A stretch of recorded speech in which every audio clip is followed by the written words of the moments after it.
누가 시련을 당할 때 올 것이다 그래서 당하는 사람도 있는지 모르지만 거의 오는 것이 내가 예상하지 않은, 예기치 않는 시험들이 오지요. 그런 시험을 만났을 때 우리가 기뻐해야 한다는 겁니다. 여기서 기뻐하라는 말은 자랑하고 싶어서 견딜 수 없는 그런 상태, 기쁨이 충만한 상태를 말해요. 근데 여러분 어려움 당하는데 사람들한테 막 자랑하고 싶은 사람 있습니까? 없지요. 근데 성경은 그렇게 기뻐하래요. 근데 사실 초대교회 성도들, 그리스도인들이 받은 이 시련을 보면 멸시와 천대와 따돌림과 그리고 박해와 경멸과 추방 같은 이루 헤아릴 수 없는 박해를 받았습니다. 그런데 이런 어려움들을 많이 예수 믿으면서 당했는데도 불구하고 그들에게 지금 오늘 야고보 사도가 뭔 얘기를 하고 있냐면, 너희가 그런 일을 당하면 여기 보니까 그냥 기쁘게 여기지 말고 온전히 기쁘게 여겨라. 자랑하지 않으면 안 될 수밖에 없는 벅찬 가슴을 갖고 자랑하는 사람처럼 그 어려움을 기쁘게 여기라는 겁니다. 왜 시험을 기쁘게 여겨야 할까요? 그 이유는 하나님께서 나를 쓰시기 위해서 연단하기 때문에 그렇습니다. 올림픽에서 금메달을 딴 사람들의 그 훈련 과정을 텔레비전에서 소개한 일이 있습니다. 그 장면을 이렇게 좀 보고 있으니까 4년 동안 피지땀을 흘리면서 그때 한 사람들이 대부분 레슬링 선수들 막 그랬는데요. 뭐 줄매다는 거야. 땀을 흘리면서 그 줄을 타고 올라갔다 내려갔다 그리고 뭐 훈련을 하는데 제가 이렇게 보다가 뭐든지 저렇게 하면 되겠다 그런 생각이 들 만큼 안쓰럽게 훈련한대요.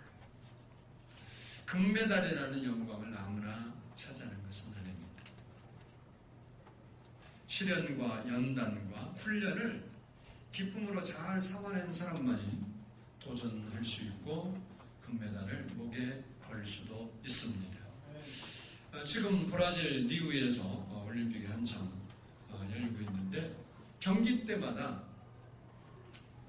사람들의 희비가 엇갈리죠. 근데 따지고 보면 그들이 4년 동안 더 많이 누가 땀을 많이 흘렸느냐, 어떤 사람이 더 고된 훈련을 잘 소화했느냐, 시련을 참고 견디며 이겨왔느냐 따라서 메달의 색깔이 달라지는 겁니다. 왜 우리 성도가 시험을 기뻐해야 합니까? 그것은 하나님께서 나를 대표 선수로 인정하고 선발해 주셨기 때문에 그렇습니다. 여러분은 하나님 나라의 올림픽에는 대표 선수가 못됐어요. 나도 되진 않았지만 여러분은 하나님 나라의 대표 선수인 것을 믿으시기를 바랍니다. 하나님이 여러분을 하나님 나라의 대표 선수로 뽑아놨기 때문에 그 하나님 나라에서 오늘 본문에 보면 생명의 멸류관을 얻는 것처럼 금메달을 따기 위해서 하나님께서 우리에게 때로 시련을 주신다는 겁니다. 그렇기 때문에 우리는 시련이 와도 왜 기뻐해야 하느냐? 그것은 바로 내가 선발되었다는 사실 자체가 영광스럽고 자랑스러운 일이 되기 때문에 그렇습니다. 독수리가 새끼를 훈련하는 모습을 보면 아주 가혹하리만큼 철저합니다. 여러분이 아는 대로 독수리는 둥지를 아주 높은 절벽, 산, 바위 틈에다가 집을 대부분 짓습니다. 아이 새끼를 낳아서 이제 새끼가 이제 둥지를 떠나야 할 시간쯤이 되면 어미가 만든 그 보금자리를 어미가 스스로 나뭇가지를 빼고 풀들 뭐 이런 것들을 다 부리로 없애버립니다. 그리고 그 집 자체를 흔들어요. 그러면 그 안에 있었던 새끼들이 밑을 내다보면 무섭잖아요. 그러니까 떨어지려고 그러는데 계속 흔드니까 밀려나서 어쩔 수 없이 절벽으로 떨어지는 거예요. 한 번도 날아보지 않았던 독수리 새끼들이 갑자기 절벽 아래로 떨어지니까 얼마나 두렵고 무섭겠습니까? 떨어지지 않으려고 힘도 없는 날개짓을 해봅니다. 그래도 여전히 날지 못하고 추락하는 거예요. 그래서 바위에 부딪혀서 박살날 위기에 처했을 때 어미 독수리가 솔살같이 내려와서 다시 낚아채서 더 높이 올라가서 떨어뜨립니다. 그러면 또 죽지 않으려면 날개짓을 하고 그러다가 그런 훈련을 반복함으로써 날개에 힘이 붙어서 천공을 지배하는 새중의 새가 되는 겁니다. 만약에 이 어린 새끼 독수리가 이 어머니 독수리의 크고 넓은 마음을 이해하지 못하고 나를 왜 이렇게 힘들게 하는가 하고 떨어질 때 아이고 이러니 차라리 죽자 그리고 바위에다가 머리 부딪혀서 자결을 한다든지 아니면 나는 이거 도저히 하기 싫어 그러고 원망불평하면서 날개짓을 잘 안 한다든지 하면 그 새는 결코 새 중에 왕이 될 수가 없습니다.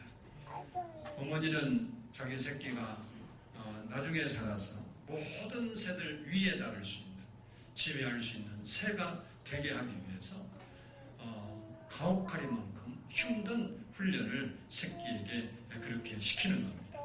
오늘 본문 3절 말씀을 보면 믿음의 시련이 인내를 만들어낸다 그랬습니다.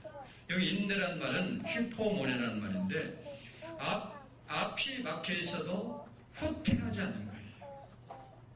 그리고 무거운 것이 짓눌러도 이기고 일어나는 상태를 인내란 말이에요. 그러니까 어떤 우리에게 시련과 어려움이 와서 내가 그것에 파묻혀버리고 그것에 항복하고 그것에 죽어버리는 내가 아니라 그 무거운 짐을 다시 힘을 써서 이겨내고 다시 일어서는 것을 인내라 이렇게 말합니다. 카나리아라는 새가 있는데 이 새는 아름다운 목소리로 노래를 하는 새입니다. 그런데 이 새가 가장 아름다운 소리를 내게 하려면 어떻게 하면 되냐면 이 새장에 이제 새가 있으면 이 검정 천으로 검은 천으로 햇빛이 하나도 보이지 않도록 새장을 완전히 쏴버립니다. 그러면 같이 어둡겠죠. 그리고 한참 후에 그 천을 갑자기 쫙 벗기는 거예요. 갑자기 벗기면 찬란한 햇빛을 보면서 이 카나리아가 너무 흥분되고 기분이 좋아서 아주 아름다운 목소리로 노래를 한다는 거예요. 그러니까 어두움이 지나고 찬란한 빛이 비쳤을 때 새도 노래하는 거예요. 근데 평소에 햇빛이 있는데 노래 부르라도 잘 노래를 안 부릅니다. 그래서 시련은 꼭 나쁜 것은 아니라는 겁니다. 우리 삶 속에 시련이나 연단이 없을 수는 없습니다. 그런데 그 시련과 어려움이 왔을 때 그것을 내가 어떻게 대하느냐에 따라서 결과는 달라지는 것입니다. 오늘 본문은 그런 시련이 왔을 때 기쁘게 여기라고 말합니다. 훈련하시고 연단하시는 하나님이 나를 선수로 인정해 주셨다는 사실 하나로도 우리는 감사해야 된다는 것입니다. 왜냐하면 훈련을 잘 마치고 나면 하나님 앞에 귀하고 아름답게 쓰임받게 되기 때문에 그렇습니다. 두 번째는 따라서 합시다. 시험을 참으라. 우리가 이런 시련을 당했을 때 어떻게 행동해야 하느냐. 기쁘게 여길 뿐만 아니라 또한 참아야 한다는 거예요. 인내해야 한다는 건데 12절을 한번 읽어보겠습니다. 12절 시작.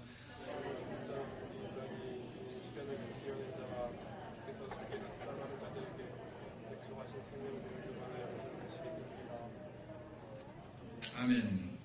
거기 보면 시험을 참는 자는 복이 있나니 라고 했고 이 시련을 이겨낸 자가 생명의 멸관을 얻는다 그랬습니다. 여기 참는다는 말은 힘들고 어려워도 견뎌내는 것을 말합니다.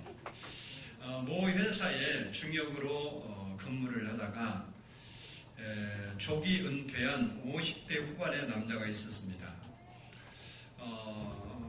큰 기업에 근무했기 때문에 퇴직금으로 받은 돈도 좀 있었지만, 또 요즘은 50이면 애들이죠.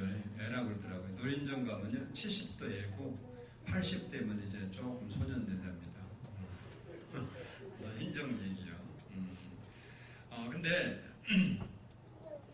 50대 후반이 이제 놀고 먹으려고 그러니까 그것도 지루하잖아요. 그래서 아파트 밀집 지역 상가에 좌파를 하는 조그마한 가게를 냈습니다. 그리고 3개월이 됐을 때 이 사람이 이런 말을 했어요. 한번 따라서 합시다. 장사가 이렇게 힘든 줄 몰랐다. 장사가 이렇게 힘든 줄 몰랐다는 거예요. 그러니까 뭐 직장 생활할 때 비해서 한 소리죠. 그래도 그럴 것이 중역으로 있을 때는 아침 출근 시간 되면 기사가 차 딱 대기 시켜놓고, 차 타고 딱 회사에 내리면 비서실에서 그날 하루 있을 일 딱 브리핑 해주고, 사람들이 굽신굽신하고 이런 직장 생활을 하다가 이 조그마한 상가에 가게를 오픈해 놓으니까 자기가 일찍 나가서 문 열어야지요. 사람들 오면 굽신굽신 해야지요. 하루 종일 비울 수 없고 그걸 지켜야지 하니까 너무 힘들더라는 거예요. 근데 이 사람이 그렇게 힘들게 시작했는데 포기하지 아니하고 2년이 지난 후에 이런 말을 했습니다. 일거리 주신 하나님께 감사합니다. 월 수입이 회사 때 못지 않다. 그리고 놀고 먹는 친구들이 자기를 너무 부러워한다. 왜냐하면 이 나이에 다 놀고 먹고, 근데 자기는 이제 자리를 잡아서 이렇게 너무 아주 지극히 작은 이해에 불과하지만 참고 견디는 사람이래야 인생도 사업도 신앙도 성공할 수 있는 것입니다. 1848년 미국 캘리포니아 주에서 금광이 발견됐습니다. 이 소문이 미국에 퍼지니까 동부와 다른 지역에 있는 사람들이 금을 캐기 위해서 서부로 다 몰려들었어요. 이것을 미국 사람들은 골드러시라 이렇게 불렀습니다. 그리고 3년 후에 1851년에 호주 뉴사우드 웨일즈와 빅토리아 지방에 금이 또 발견됐습니다. 사람들이 그곳으로 모이기 시작하는데 은행을 하던 일을 하던 사람이 은행을 그만두고, 또 뭐 회사 다니는 사람이 회사를 그만두고, 농사하는 사람이 농사를 때려치우고, 목장하는 사람이 그것을 접어버리고 그 금을 캐겠다고 막 모여들었습니다. 그 당시 1년 동안에 멜버른으로 외국인 배가 1,000척이 넘게 왔대요. 얼마나 많이 온 거예요? 1년에 365일밖에 없는데 1,000척이 넘게 왔고, 수년간에 걸쳐서 50만 명의 이민이 왔습니다. 근데 이 사람들이 다 금을 발견해서 잘 살았느냐? 그게 아니에요. 채광권이 전문 회사에 넘어가면서부터 거기 모인 사람들이 할 일이 없어지기 시작했어요.